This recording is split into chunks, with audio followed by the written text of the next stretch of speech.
Bagaimana jika suami istri tidak pernah sholat? Itu maka dia berjodoh, sama-sama tak sholat.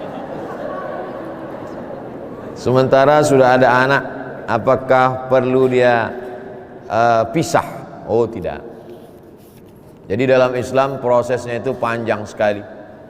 Jadi mungkin dulu karena sama-sama tidak sholat lalu menikah, sekarang punya anak, sekarang suaminya ikut ngaji lalu sholat, atau istrinya ikut ngaji suaminya enggak sholat, atau sebaliknya. Bagaimana sikap kalau istrinya sholat suaminya belum sholat? Maka ibu punya wali. Wali ibu itu adalah ayah, kemudian kakek, kemudian abang kandung laki-laki, kemudian adik kandung laki-laki, kemudian paman, abang ayah laki-laki, dan adik ayah laki-laki. Mereka memanggil si Fir'aun yang nggak sholat ini, nah, supaya dia dinasehati. Nah, jadi dialog, bukan ibu yang udah ngaji lalu kemudian pulang menceramahi, bukan. Bukan mentang-mentang ibu udah ngaji kajian ikatan notaris lalu kemudian pulang habis pengajian dipanggil suaminya, sini sebentar bang, ya ayyuhalladzina kafaru. Mungkin bahasanya lisannya lisan orang lain tapi pesannya sampai. Jadi prosesnya itu panjang. Ibu jangan lupa doa, bapak juga demikian. Doa silahul mu'min. Doa itu senjatanya orang beriman. Potong-potongan video Ustadz Somad, Ustadz Adi Hidayat, Aa Gim, para asatis kiai-kiai kita kirimkan tentang tidak sholat. Man tarakas sholata muta'ammidan, siapa yang meninggalkan sholat secara sengaja, faqad kafara jihara, maka kafirlah dia secara nyata. Nah, jadi usahanya macam-macam. Ada nasihat langsung, ada nasihat tidak langsung, ada doa.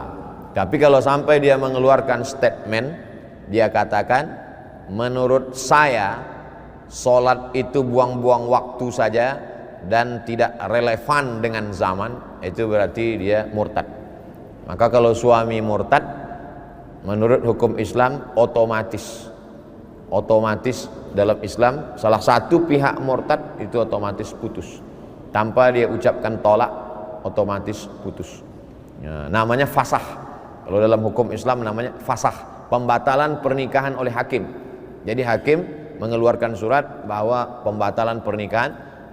Tapi kalau dia cuma mengatakan, saya sebetulnya mau sholat, cuman ya nantilah kalau udah pensiun, nah itu masih belum murtad. Dia baru sebatas fasik.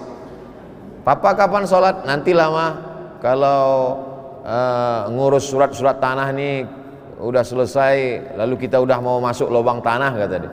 Nah, dia belum kafir, masih fasik. Orang fasik itu belum sampai kepada level kafir, belum murtad. Bagaimana hukumnya jika ada penjual dan pembeli menyampaikan nilai transaksi bukan sesungguhnya? Kita sebagai notaris yang mencatatkan ikut terbawa. Ini namanya sabar level 3. Kalau tidak ada job, tak ada orang yang jual tanah bulan itu sabar level 1. Sabar paling rendah itu. Sabar karena tak ada duit, sabar karena sabar. Lalu kemudian dapat uang banyak, lalu uangnya itu diserahkan ke panti jompo, anak yatim, fakir miskin. Itu sabar level 2. Sabar yang paling tinggi adalah ada kesempatan untuk curang, tapi kemudian dia katakan, maaf pak, saya tidak bisa. Nah, itu sabar level 3, sabar paling tinggi. Dan ini bukan pilihan. Jadi jangan nanti, kalau gitu saya sabar level 1 aja lah Pak Ustaz. Nggak bisa. Yang pilihan itu PPKM. Kalau ini nggak bisa pilihan. Harus betul-betul kita berusaha. Mudah-mudahan kita bisa selamat dari yang haram-haram ini insyaallah. Makanya di antara doa yang diajarkan Nabi, Allahumma aghnina bihalalika an haramik, cukupkan kami dengan yang halal sehingga kami tidak mencari-cari yang haram. Yang mau dicari ini sebenarnya apa? Rumah kita ada, kendaraan kita ada. Yang mau kita cari itu sebenarnya rumah untuk anak kita dan kendaraan untuk anak kita, sekolah anak kita, yang sebetulnya rezeki mereka sudah dijamin Allah sebelum ruhnya ditiupkan ke istri kita. Jadi betapa jahilnya kita bingung mencarikan rumah dia, rezeki dia, padahal sudah dijamin Allah sebelum ruh ditiupkan ke istri kita, dan kita jaminkan dia dengan rezeki yang haram. Nauzubillah. Kulu, makanlah min thayyibat, yang halal-halal. Wa anfiqu, bersedekahlah min thayyibat, yang halal-halal. Adapun yang haram-haram hanya akan menutup pintu hati, hanya akan membuat otak keras tak menerima kebaikan, hanya membuat kita semakin jauh dari Allah Subhanahu wa ta'ala. Mudah-mudahan Allah jaga kita dari yang haram ini, karena sabarnya juga tingkat tinggi. Dan biasanya, ini biasanya orang yang semakin ngaji, jadi kalau ngajinya sekedar judul pengajian kita adalah sabar, itu biasanya ujiannya datang sabar level 1. Tapi kalau sudah setinggi ini biasanya langsung cash and carry, ini ujiannya datang. Ini dalam 2-3 hari ini ibu bapak siap-siap aja, yang seperti pertanyaannya akan muncul. Pak Ustadz, masih jadi perdebatan di antara kami sebagai notaris perihal apakah kami dalam menjalankan jabatan selaku notaris yang membuat perjanjian-perjanjian kredit dengan bank umum termasuk sebagai pihak yang melanggar syariat Islam perihal riba. La'anallahu akilar riba, Allah melaknat orang yang makan riba. Wa mukilahu, orang yang dikasih makan riba. Wa syahidaihi, orang yang jadi saksi, 2 orang. Wa katibahu, dan penulisnya. Orang-orang yang selesai dari pendidikan hukum mendapat lisensi dari negara dalam hal pencatatan, penyaksian, dokumen. Jadi hadis ini khusus untuk hadis notaris nampaknya. Akilahu, yang memakannya, ya saya tak ada makan Pak Ustaz. Wa mukilahu, dikasih makan, atau makna lain mukilahu, mewakilkan transaksi. Wa katibahu, pencatatnya. Wa syahidaihi, 2 orang yang jadi saksinya. Jadi ujian hidup ini macam-macam. Ujian orang rakyat jelata, ujiannya susah, nggak makan. Ujian orang yang berpendidikan, pendidikan hukum, lulus, dapat lisensi dari negara, justru ujiannya justru memilah-milih makanan antara yang halal dan yang haram. Jadi semakin tinggi pohon kayu, ujiannya juga tinggi. Pilihan kita ini 2, menjadi rumput diinjak-injak atau menjadi pohon yang tinggi, anginnya kencang. Nah, jadi terkait dengan riba ini memang tak ada ampun. Ustadz sendiri kemarin kami tonton di TV ceramah di bank konvensional. Dari awal pulang dulu kuliah tahun 2009, 2008 pulang sampai 2009 sampai 2021. Kalau saya ceramah di bank konvensional, airnya tak saya minum, karena airnya riba. Minum Pak Ustadz? Enggak. Kalau dikasih kue kotak, kuenya saya bawa pulang, sampai di lampu merah saya kasih ke tukang jual koran. Kalau dikasih duit Pak Ustadz, saya lihat. Kalau kecil kalau kecil tak saya ambil. Dikasih duit dari mulai kecil sampai besar sampai banyak, duitnya itu saya serahkan ke panti asuhan, ke anak yatim, ke masjid sampai sekarang.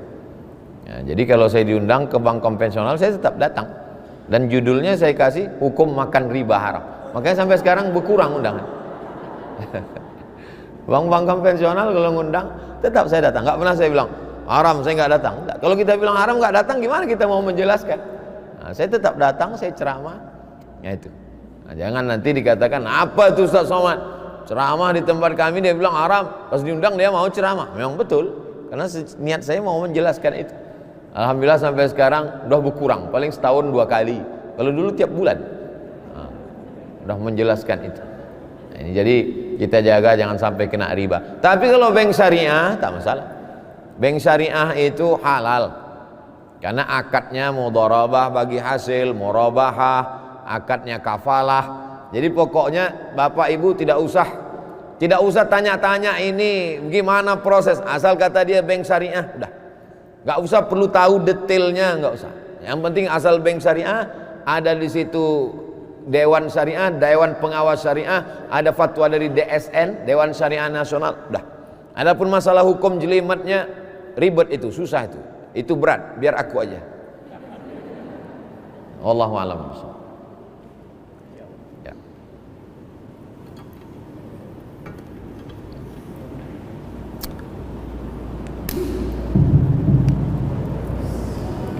Masih ada pertanyaan?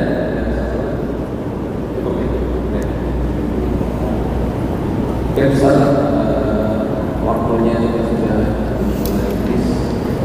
Kemudian, tapi ya ini sana di kapan-kapan kita. Amin. Satu sedikit ya, ini nama Allah wa inna itu lima pemangkaran sudah Allah ini wa inna itu bisa juga. Kita niatnya dari ke kantor ya, ibadah Bismillah, pakai di kanan dulu, naik mobil juga besok dari kanan lagi. Jadi di kantor tadi seperti yang Pak, ini transaksinya angkanya dikecilin ya Pak, supaya kita tidak terlalu berat dari pajak. Itu kenapa? Karena biaya pajak juga pakai korupsi. Korupsi kan adalah dengan kita, tapi kita tidak mampu Pak mohon peringatan. Nah, ada juga kejadian yang pertama, kita harus melaksanakan profesi kita secara profesional. Yang kedua, di sisi lain kita mau menolong, tetapi ya jujur, kira-kira ya jadi banyak. Ya. Apakah karena negara tidak adil lalu kita boleh nyuri listrik? Itu kan logika berpikir timbal balik. Karena negara tidak adil, maka kalau begitu listrik dan airnya boleh saya ambil. Itu namanya mengambil kesimpulan sendiri, mentang-mentang sudah dapat lisensi dari pemerintah. Jadi saya diminta oleh PLN untuk menyampaikan fatwa haram nyuri listrik di Ikatan Dai. Listrik itu milik orang banyak, milik umat se-Indonesia. Jadi kalau kita curi listrik itu, kita bukan mengambil milik negara, karena pemerintah itu hanya penyelenggara yang dipilih oleh orang banyak. Orang satu Indonesia ini memilih beberapa orang, DPRD kabupaten, DPRD kota, DPRD provinsi, DPR RI, DPD, bupati, wali kota, gubernur. Yang dipilih itu dari mulai kades, karena lurah diangkat oleh bupati, kades, bupati, wali kota, gubernur, presiden, legislatif. Mereka ini adalah diangkat oleh orang se-Indonesia, menyepakati undang-undang zakat, pajak, bahwa pajaknya keluar sekian. Jadi sesungguhnya kalau kita curangi pajak, kita bukan curang pada negara, tapi kita curang kepada orang se-Indonesia. Bahwa ada orang negara, pejabat yang korupsi pajak, lalu kita sakit hati, maka perbuatan dia itu tidak melegitimasi menjadi pembenaran terhadap perbuatan kita. Begitu cara berpikir logika yang saya sampaikan tentang listrik, PDAM, perusahaan air minum daerah, begitu juga tentang pajak. Tapi pendapat saya ini boleh dikonfrontir dengan pendapat lain. Mungkin ada ustadz lain yang pakai beberapa mazhab. Oh, menurut mazhab saya boleh. Boleh pendapat dia, boleh tinggalkan pendapat saya. Tapi saya tidak berani. Kenapa? Karena kalau saya sampai katakan boleh, lalu kemudian bapak ibu lakukan dan beri makan anak istri, sampai orang sekeliling orang tua juga makan itu, dan nanti ketika kita dihisab di akhirat ditanya, kamu notaris? Iya. Kamu khianati dulu uang se-Indonesia ini pajak? Betul. Kenapa kamu lakukan? Karena ceramah Abdul Somad. Kena saya. Sudahlah amal saya tak banyak, hisabnya lama. Masuk saya ke neraka jahanam, bergabung dengan pejabat-pejabat itu. Kata mereka, loh ustadz di sini juga. Kami sangka ustadz masuk surga, kok ustadz masuk sini juga? Itulah gara-gara ceramahku di akta notaris kemarin. Ini ujian tingkat 3 ini hanya orang-orang yang pendidikannya berkualitas. Ujian nomor 3 ini tidak akan dialami oleh orang yang ada di pinggir-pinggir jalan, tidak akan. Jadi semakin tinggi level pendidikan. Apakah kalau jadi ustadz ujian nomor 3 ini tidak ada? Oh ada, banyak sekali. Jangan Bapak Ibu sangka kalau jadi ustadz ujian level 3 ini tidak ada, banyak. Ada orang mengirimkan duit 1 tas, tak saya buka, karena kalau saya buka pasti hati saya berkata ambil aja setengah, keluarkan 2,5%. Ada orang mengirimkan mobil, tak saya ambil. Ustadz ini mobilnya sudah di jalan, nanti kalau udah sampai saya kirimkan ke panti asuhan insyaallah. Oh kalau gitu batal Pak Ustadz. Ya terserah, dibatalkan ya. Karena kalau sudah sampai di rumah apalagi foto, saya kan manusia, saya bukan malaikat. Nah jadi angin kencang itu saya mau sampaikan bukan ke Bapak Ibu saja, saya pun juga mengalami ujian yang di level 3. Hanya saja mungkin Bapak Ibu tiap hari, saya sekali-sekali. Mudah-mudahan kita sama-sama kuat di terpa level 3 ini insyaallah. Amin. Allahumma.